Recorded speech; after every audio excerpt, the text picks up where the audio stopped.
Hey everyone, James Lynch here doing a quick reaction video to the news that UFC middleweight Michel Pereira has been released from the UFC roster. This according to Guilherme Cruz, who does a great job over there at MMA Fighting. It says Pereira signed a one-fight deal to face Bullet in UFC Baku back in June after completing his previous deal and lost via decision.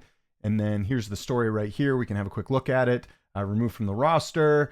No longer on the roster, MMA Fighting has learned he leaves the promotion with a 10-6 record across two weight classes, having lost 4 of his last 5 appearances. He previously completed his deal with a split decision win over Zach Reese, snapping a 3-fight skid, then only offered a 1-fight contract to face Bullet in Baku. Pereira has complained publicly about referee Herb Dean's work in the fight in Azerbaijan, including several warnings, but not a deduction point from Magomedov for pulling Pereira's hair twice. Magomedov was not deducted a point for the eye poke. I mean, that was an issue, yeah, in that fight for sure. And I think that was a fight that he could have won. So, I mean, had he won that, we could be talking about a different story here. But I don't think the UFC had too much confidence in Michel Pereira going forward, considering they only gave him a 1-fight deal. And yeah, I mean, at one point, a very exciting fighter in the UFC. So it's, a little bit unfortunate, but he's 32, actually. I thought he was older. So he'll be 33 later this year.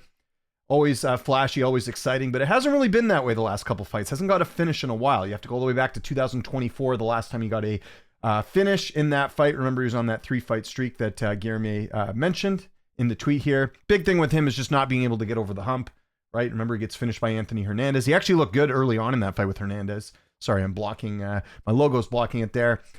Boost lost that fight, and then Kyle Dawkins, that was a huge eye-opener in that one. He was a huge favorite in that fight, minus 235, ends up getting finished in the first round.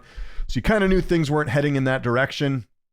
And then obviously had a pretty interesting run at welterweight. I'll always remember Michel Pereira for losing to Tristan Connolly in Vancouver back in 2019. He missed weight in that fight, and Connolly ended up fighting at like featherweight. Michel Pereira was way bigger than him in that spot. Do you guys remember that fight? Look at this. 6'1" with the 73-inch reach, 5'10" with the 68-inch reach. And that's not even including just how big and strong he was. He was minus 450 favorite, and he ends up losing. And Connolly just played it smart. He kept taking him down and using good game plans there. Because I think prior to that, when he got in the UFC, he was sort of, remember he got that debut against Danny Roberts. People thought like, okay, this guy's pretty exciting and a big threat. And remember, he had the 3-fight win streak at welterweight. He beat Chaos Williams. That was a big win back in the time, back at the time, and then sort of continued that run at middleweight. Because remember, he was supposed to fight Stephen Thompson, and that was the whole thing where Thompson didn't want to fight him because he missed weight, which is Thompson's right. I didn't have an issue with that. Remember, he was supposed to fight Sean Brady as well. So yeah, maybe what could have been, but just never really put it together at middleweight. And again, if you're losing to Kyle Dawkins, if you're losing to Bullet, that's probably a sign you're not really UFC caliber at this point. He finishes his UFC career. I mean, I'm assuming he's not coming back if he's removed from the roster.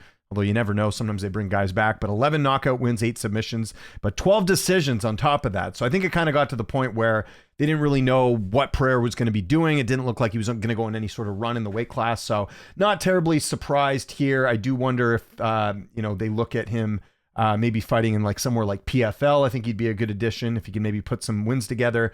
We saw Brian Battle go over there and lose, so maybe there's some hope for Pereira over there as he looks to find some new life. So yeah, not super surprised by this. Again, Pereira just wasn't getting it done, and you look at the, they mentioned it there, a loser of 4 of his last 5 fights. So no huge shock there as far as the UFC cutting ties with Michel Pereira. So let me know in the comments, are you surprised by this? Where do you want to see Pereira end up? Where do you think he ends up? How do you think he'll do? Follow me on Twitter, TikTok, Instagram, @LynchOnSports. My name is James Lynch. Thanks so much for watching, and I'll see you next time.